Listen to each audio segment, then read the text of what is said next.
boys versus girls episodes. I don't like them very much. Say what? Yeah, spicy take here.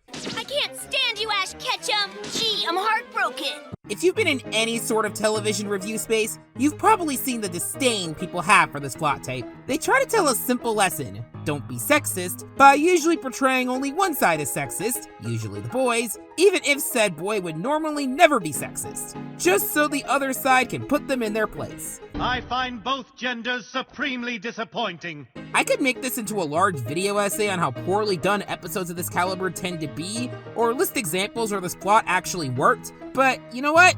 I don't feel like it. So let's talk about a Pokémon episode that did this plot and laugh at how bonkers it is. Let's blow those whining women back to the Dark Ages right where they belong! This is The Bicker the Better, the 72nd episode of the Advanced Generation that takes place during Advanced Challenge. And oh boy, is this certainly the episode of all time. Well, looks like this path right here going through the forest would be the quickest way. It took them about 12 episodes to get there from here, BTW. Like I've mentioned before, this is a Battle of the Sexes episode, which is definitely a choice for Pokemon. I mean, it's certainly a thing that probably happens in this world. Pokemon training is a very gender-neutral profession and kids as young as 10 are doing it, so there's bound to be some immature squabbles that crop up, as shown right here, with Ash impatiently yelling at May for taking too long to get ready. You are so slow! Fortree City is waiting for us! Hey! This is technically in character, as there have been a lot of times where Ash has just gotten impatient whenever gym badges are on the mind, but it's funny how he'll never show this level of anger whenever they stop and meet another trainer with a Pokemon of the week. Trust me, I watched a Johto. Where was this attitude during the 25 episodes it took to get to Olivine, Ashy boy? I'm not a girl, May! You're so yesterday. Men also happen to have some fashion sense these days. They're letting it all out at the beginning. They're at least showing how both of them are pretty ignorant of the opposite sex, with them just assuming stereotypes right away, so points for equality, I guess. Also points for giving a good excuse for Veronica Taylor to argue with herself. What did you say?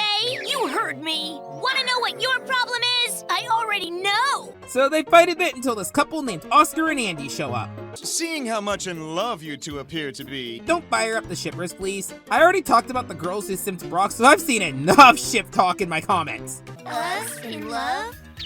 That's a laugh.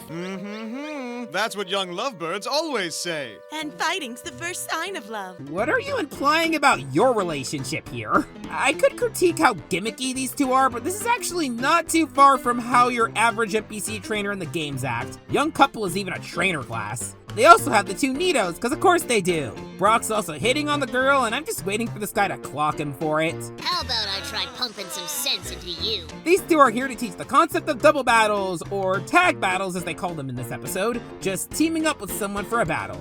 Pretty basic concept that involves being in sync with your partner, but since Ash and May are pissed at each other, it goes about as well as you'd expect. Whoa, that's Ember!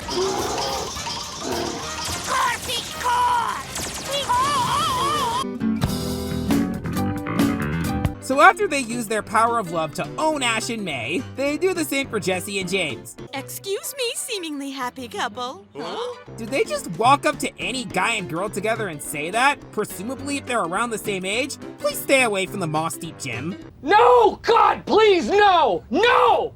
No! Like Ash and May, they get owned and break into arguing. Kinda funny since they've been tag battling since episode 3. 2 generations before double battles were even a thing. Okay, that's the boring setup out of the way. Let's get into the meat. So one of the main things this episode is remembered for is for how out of pocket some of the dialogue is. Especially for a 4Kids dub. Believe it or not, this sort of turmoil has been going on between a man and a woman since the beginning of time. Whoa.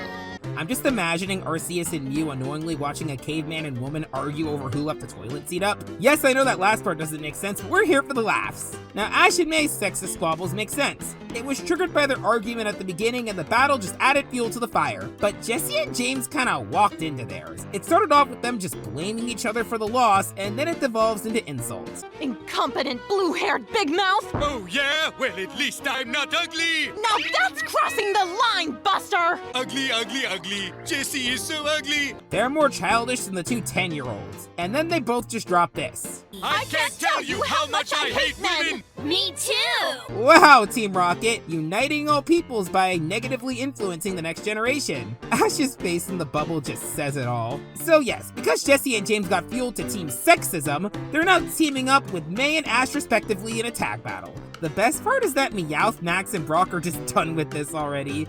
Oh no, not again. Must be some crazy new trend. Save us. So we get their pre-battle prep talk and... With our combined feminine prowess, they'll be toast in no time flat. Okay, pretty standard, saying you can win with a hint of girl power. Let's blow those whining women back to the Dark Ages right where they belong. What the fuck, James? How much pent-up rage have you stored up? I know a lot of women in your life have been toxic as hell, this includes your family, but man, just telling that to a 10-year-old boy. Yeah, okay. Ash just locked in after that. So they have a literal battle of the sexes with some quips here and there, and this enrages Jesse to the point of throwing out Dustox. Bah, leave it to a man to care about rules. That was shorter than I thought. The fight's about to dip straight into insanity though. So Dustox's whirlwind counter leads to the pin missiles attacking Ash, James, and the Pokemon, including the one on Jesse's side. Corphish bubble beams Jesse, steps on Skitty's tail, causing her to use Blizzard that hits a human shield James. And then Skitty just embers both of them. And the Pokemon go insane and start attacking each other. Then after Brock tries disqualifying Jesse and May, the former flat out has Dustox attack Brock and Wobbuffet, who need I remind you is Jesse's own Pokemon. Then why wouldn't you say something? Because I hate you! This is only stopped because Meowth remembers, oh yeah, we're evil, and then tries stealing Pikachu and running. This of course leads to May helping Ash, them getting their teamwork back, and reconciling their differences. Now normally this kind of childish, sexist arguing would annoy me, but frankly, it kind of led to a lot of the best out-of-context lines in this episode. Like, everyone in this episode is so petty and childish that it kind of works for me, probably because they're not seen as in the right for doing so. Also, Brock, Max, and Meowth just having enough of everyone's bullshit. Not to mention, the escalation of that tag battle was just so hilarious. I had to clip note it back there just to show you. Like, I remember watching this as a kid and having a genuine laugh out loud moment from that battle, and I normally don't laugh that hard at a Pokemon episode. Honestly, I got more annoyed at Oscar and Andy than any of the bickering these four did. Just assuming anyone arguing as a couple is questionable at best, and going up to any guy or girl together and assuming they're one is pretty yikes. They're also such a blatant plot device to set up the conflict since they flat out do not show up again after battling Team Rocket. Would have been better if they maybe spectated the tag battle and saw them grow naturally to maybe send Ash and May their flowers, but that's just me. I don't got too much more to say here, but I hope you get some therapy for your issues, James. Whining women.